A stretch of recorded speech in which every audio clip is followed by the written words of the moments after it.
Welcome back, everybody, to Introduction to Anatomy and Physiology for Yogis. And we've now reached the penultimate video, video number 7. And we're focusing in this video on back bends or chest opening. Yeah. So I'm going to have Tanya here again to help me, and we're going to start just analyzing a couple of different poses. So Tanya, I'd like you to start by lying on your front with your head towards the mirror and just lying down completely on the floor. That's it. So the first pose we're going to explore the anatomy and physiology of is the pose Shalabhasana, locust pose. So I'm going to ask Tanya to bring her arms by her side with the palms facing up towards the sky. That's it. And bringing the legs together, closer together. Then in this position here, Tanya is going to keep the tops of her feet pressed down on the floor. And then taking a deep inhale, she'll keep the backs of her hands on the floor. And with a deep inhale, she's then just going to lift the shoulders and lift the chest up, coming up into this position here, keeping the tops of the feet down. So in this position here, you can see, obviously, there's the back bend shape. She's engaging the muscles in the neck here a little bit. She's working the muscles in the back. So her rear deltoids, as she presses down with the hands into the floor, that pressure of pushing the hands down, again, engages the deltoid muscle. She also is bringing the shoulder blades towards each other, so the rhomboids in the middle of her shoulders and the middle trapezius is working here. The deeper erector spinae muscles all the way down her back and the quadratus lumborum in her lower back. Yeah, these muscles are working to get the spinal extension. Yeah, you can rest back down again for a moment. So that was in the upper half of her body. So we've got all of those muscles working. Now, I just wanted to give Tanya a little rest because it's quite tiring to stay in that position for a long time. If you could come back up again into that position.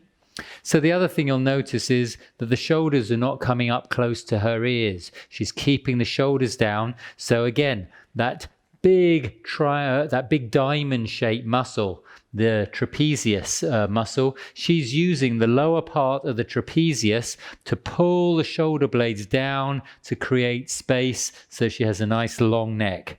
Then if we look at the lower part of the body, the key muscle to be engaged and contracted here, again, is the gluteus maximus, yeah? So the backside here is firm, and we're seeing also that rotation, that posterior tilting as the gluteus maximus pulls down, yeah, and then again the extension through the legs, so she's keeping her legs strong, legs straight, so the quadricep muscles have to stay engaged in order to keep the knees from bending, yeah.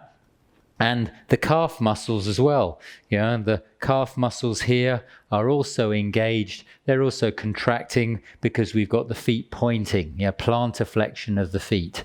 Yeah, and we also want to avoid the sickling in of the foot. So we want to try and get the foot flat. So quite difficult to do, but we want to get the little toe coming down as opposed to turning the foot inwards like that. So working, and that's not easy, but working towards getting that little toe side down as much as we can, and relax back down again. Thank you. Just take a rest for a moment. So that is the first stage of the Shalabhasana. Now, in order to get more engagement, yeah, we're going to try again. This time, same thing, lifting take an inhale, and as you then exhale, lift the chest up.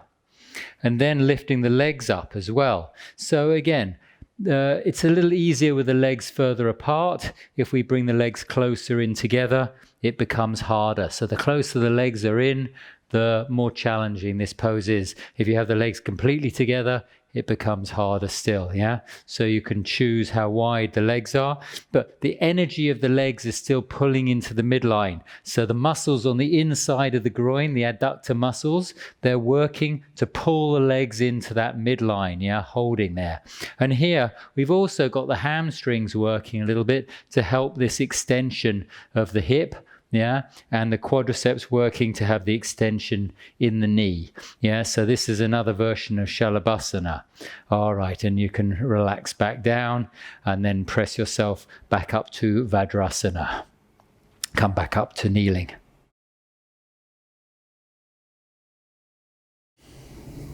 Okay, so that's one fairly basic and straightforward back bend. It's extremely good as well for strengthening, because a lot of people spend a lot of time with their shoulders rounded, their backs rounded in front of computers, on phones. So this ability to be able to open up and working against gravity, as Tanya just was, yeah, if you're bringing the chest away from the floor, bringing the thighs up away from the floor, then you're really having to work the whole of the superficial back line of both the fascia, the connective tissue, as well as those muscles on the back line of the body. Yeah. So we're going to go into another back bending position. So this time, if you extend your legs straight out in front of you, sitting, that's it. And then I want you to turn your hands so they're pointing forward as well, yeah? So the next pose I want to explore is called Purvottanasana, East Intent Stretch Pose. So when we open the chest, this is east-facing pose. If you remember, the forward fold is the west-facing pose, Paschimottanasana. So this is Purvottanasana, east-facing pose. So Tanya's going to place her hands a little bit behind her with the fingers pointing in the same direction as her feet. So the fingers are pointing forward, yeah? And the shoulders are going to be over, above the wrists. From here, feet together. She takes a deep inhale. As she exhales, lifts the hips up towards the sky. Yeah, that's it. And then keeping length in the back of the neck, she can let the head go back a little more. That's it, stretching the feet. So in this position here, the rear deltoid is really working hard, so is the tricep muscle, yeah? So rear deltoid's contracting, the front deltoid is being stretched. We're also getting this stretch in the upper part of the chest, so the upper part of the pectoralis major is getting a really nice stretch. We're engaging a little bit here, the abdominal muscles as well, for support, yeah? So we want to make sure and come back down, yeah? And come up. So the abdominal wall is also assisting and helping in this pose. If we look at the legs, again, the gluteus muscle here is squeezing. We're also working the tensor fasciae lata, this little muscle along the side, because if the gluteus maximus works on its own, then the feet would turn out. And we want to keep the legs slightly internally rotating, so we need to use the front fibers of the gluteus medius and the tensor fasciae lata to keep that. So you can come back down again.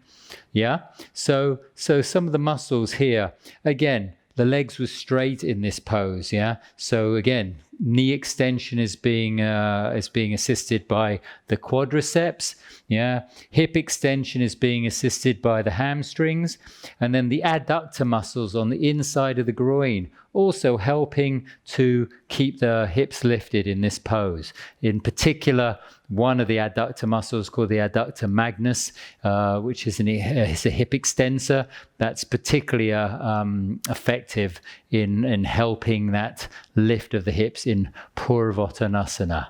So that's another back bending pose. Feels really good on opening the chest. It is quite intense on the shoulders to hold it for any length of time. Yeah, and if that's too difficult for you, you can do it as tabletop. So you do the same pose, but we bend the knees, and then we do the same with the upper body. We come up with bent legs. Yeah, so again, the only difference here, we're not squeezing the quadriceps in order to extend the knee. So, and we're also taking out some of the plantar flexion in the ankle as well. You can come back down again. So that's a modification of Purvottanasana. So I'd like to examine one more pose. So this time if you come onto your knees, Tanya. That's it. So the next pose we're going to do is called Ustrasana, camel pose. So we're going to begin with Tanya placing her thumbs at the base of her spine, her sacrum. So a little lower down, yeah. So the sacrum point here, that's it. And then that she's able to roll the shoulders back. So again, we're thinking about, in all of these poses, we're thinking about opening the chest. Yeah, we want to get that chest open. So if your shoulders are forward, you can't open the chest. The shoulders have to externally rotate. The muscles in the center of your back, the rhomboids, and the middle of your trapezius, remember that big diamond shape, the middle muscles squeeze to combine with the rhomboids to keep helping the chest to stay open. Yeah. Here, the hips we want to keep forward. So there's a tendency in this pose for many people to allow the hips to fall back. We want to keep the hips again above the knees. In this position here. So from here, notice how the legs are in a straight line. So the legs are parallel, tops of the feet press down into the floor. So that's our starting position. From there, Tanya's going to take a deep inhale. As she exhales, she starts to open up the chest, bring the shoulders back. That's it, into that position. Then she can start to let the head come back, still keeping length in the neck. So you don't want to drop your head back like a coconut, yeah? We want to keep the length in the neck, even as the head. You can bring the head back, but just keeping that length in the neck there. So you can look up, but just don't squeeze. When you squeeze in the neck, it gets really uncomfortable. And then come back up and sit back down in Vajrasana for a moment. And you can even lean forward and go forward fold, just to release if there's any tension on the back of the body, yeah? Okay, so we've looked at Ustrasana preparation with the thumbs on the sacrum. We're now going to look at doing the full pose. So if you'd raise your hips, Tanya, keeping the feet parallel, and then the thumbs at the sacrum, the base of the spine. That's it. Now, Tanya's got her feet pointed here. Yeah, an alternative is to tuck the toes under. And for beginners, actually, I would recommend having the toes tucked under unless you're extremely flexible and you've got control over your core as well. So let's keep the toes tucked under. That's it. Then from here, Tanya's going to take a deep inhale, roll the shoulders back, then start to open up her chest. Then the head can follow. Then she can bring one hand to a heel, other hand to the other heel, and she gets a nice grip on the heels. Yeah. Once she's got the grip on the heels, yeah, this is the upper body appendicular skeleton, remember? The lower arm and the hands, the lower leg and the foot. So those two things together are moving the axial skeleton, which is we talked about in the first video, opening it up. Let the head come back a little bit, keeping the hips pushing forward, the rear deltoid working hard here, stretching into the anterior deltoid. Then to release, you let go of the heels, you let your chest come up first, then your head follows, and then you can come back down and lean forward if you like, just to release any pressure. That's it. And come back up when you're ready. Well done, thank you. So we've looked at, again, 3 poses in a little bit more detail in terms of which muscles are working. So we started off with Shalabhasana, locust pose. Yeah. Then we moved to Purvottanasana, east intent stretch pose, and then finally to Ustrasana, camel pose. So now we're going to do a little sequence. So I'd like you to lie on your front again. Just lying down on your front. That's it. And then bring your elbows underneath your shoulders. Yes. So this is Salamba Bhujangasana, supported cobra pose. Sometimes in English it's called Sphinx pose. And again, the same idea here.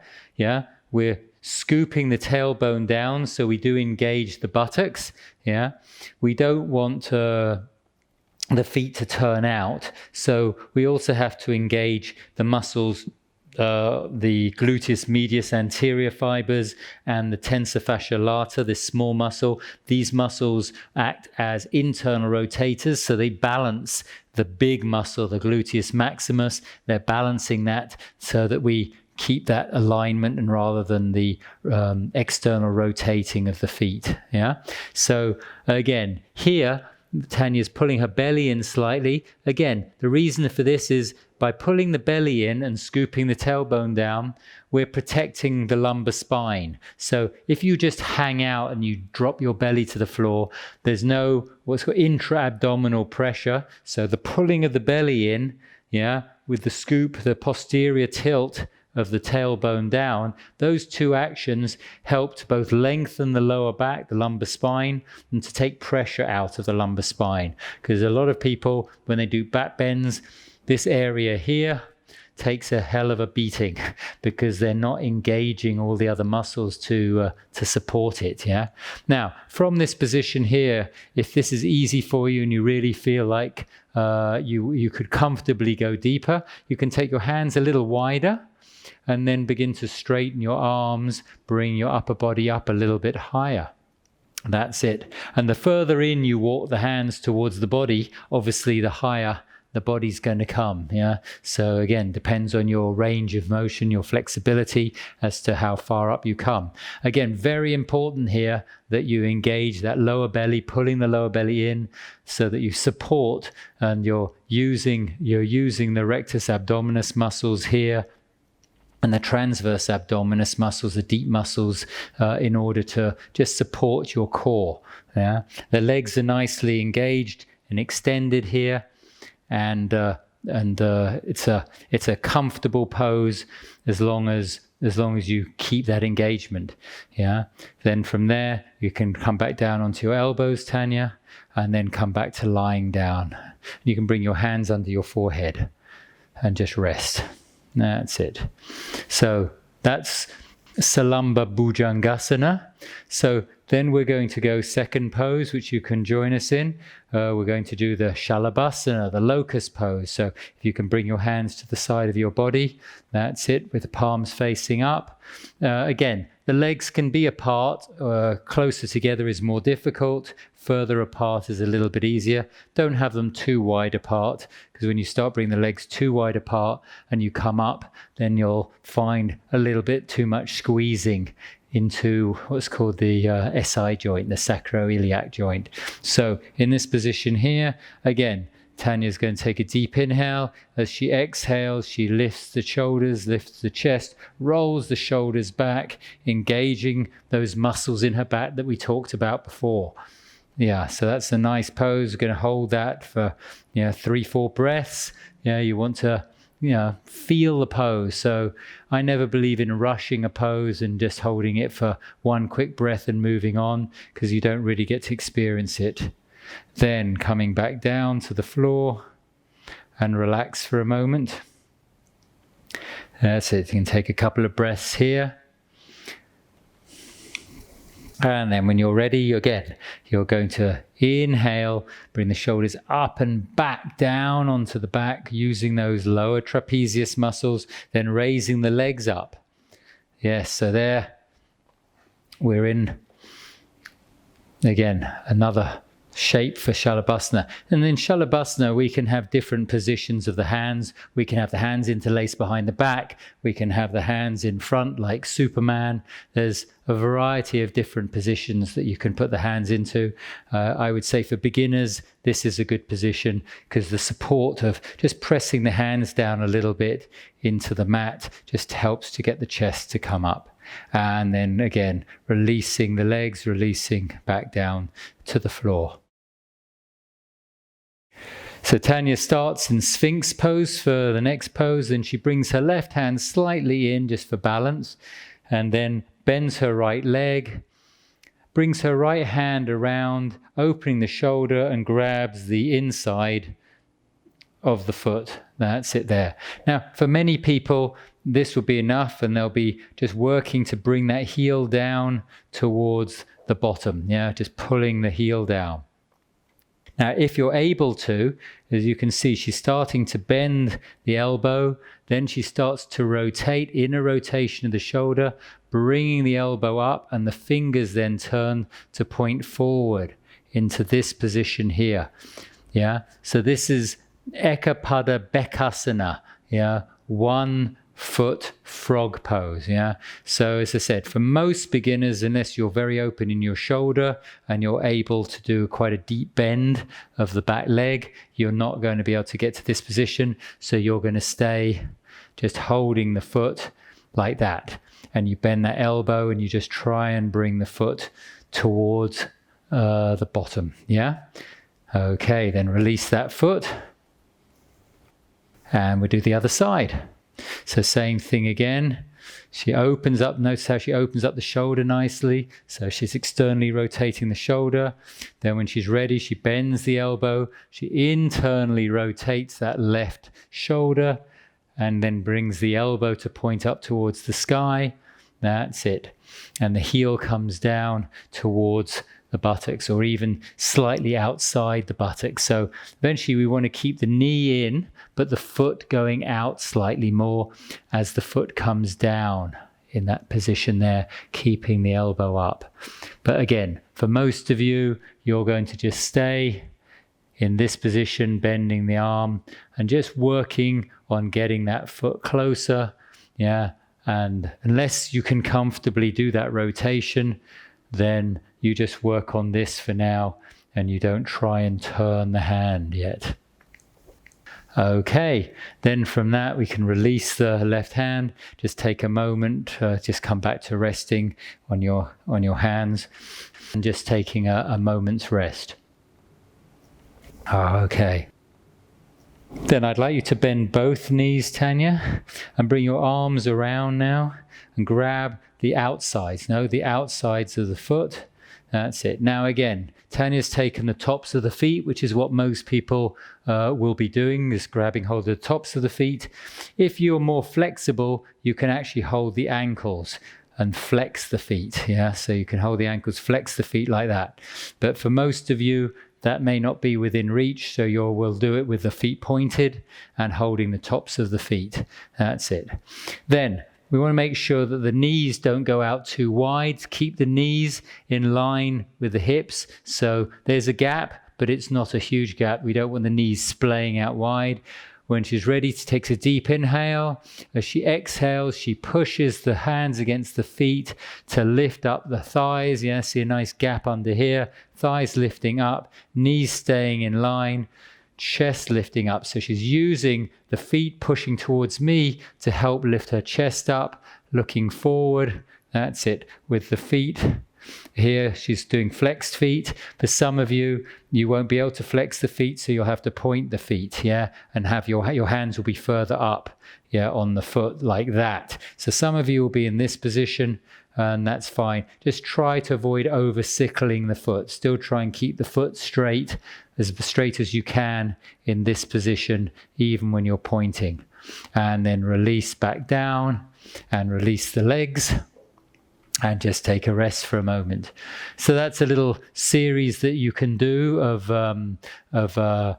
back bends. Now we're going to turn over. So Tanya's going to turn onto her back.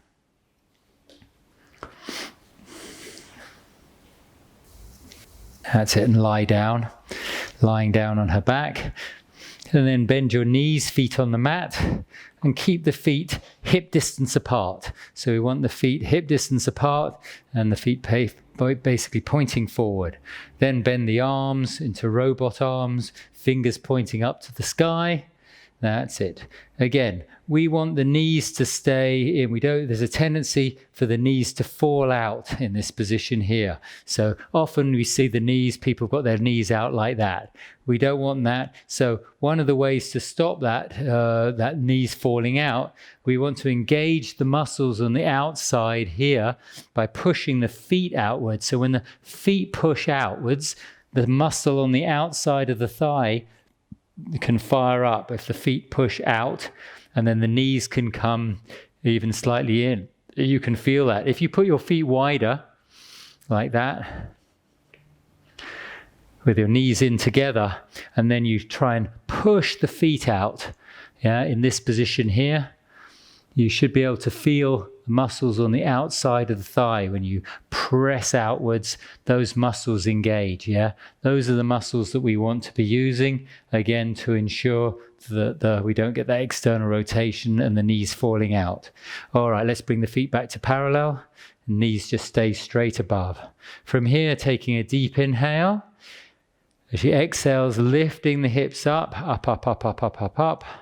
That's it, trying to get the hips up high, keeping the back of the head pressed firmly into the floor, and then interlacing the fingers underneath and extending the arms. Again, wiggling the shoulders maybe a little tighter underneath to open the chest more. That's it. So, Setu Bandha Shavasana. This is a form of bridge pose. And again, using those same muscles that we've been talking about in some of the poses that we looked at earlier. Yeah, squeezing the butt. Yeah, and again, it's a lovely back bend, and yeah, it's accessible for most people. Release the hands and then slowly come back down. Well done. The last pose we're going to do in this series, yeah, a little bit more difficult. So for some of you, you maybe just stay with the Setu Bandha Shavasana, the bridge pose we just did.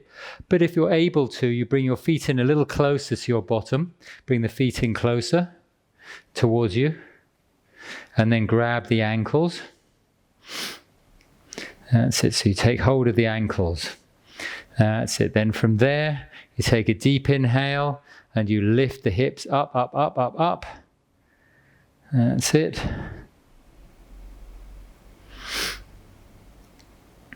That's it. So again, for some people, they're able to get their hand all the way around their ankle. Depends how long your arms are, how flexible you are as well, in terms of whether you can do that. So this is Chatushpadasana, with the hands holding the ankles.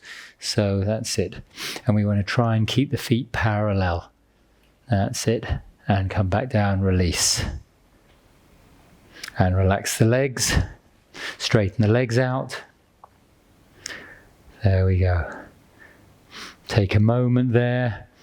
When you've been doing back bends, so if you're just doing this video and just doing the back bends and then you're going to go off to do something else, it's best not to end your practice on a back bend. So then bring your knees into your chest and hold your shins, Tanya. Both knees into your chest. Hold your shins. That's it. And then do little circles one way.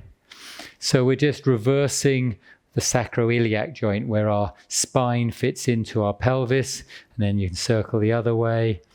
So we're just reversing that, so we don't want to finish and doing just a back bend and then walk out the room. Yeah, so not a good idea. And then just pulling the knees into the chest. That's it. And then for all of these practices, again, if you have the time, and I hope you can find the time, a short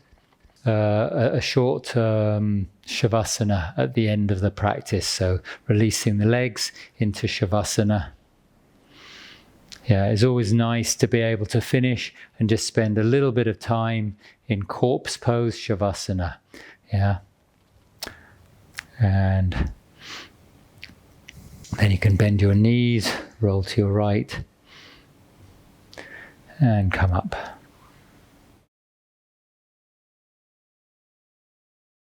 So that was video 7 on back bends, chest opening, and we focused, as I said, on 3 poses that we examined in more detail.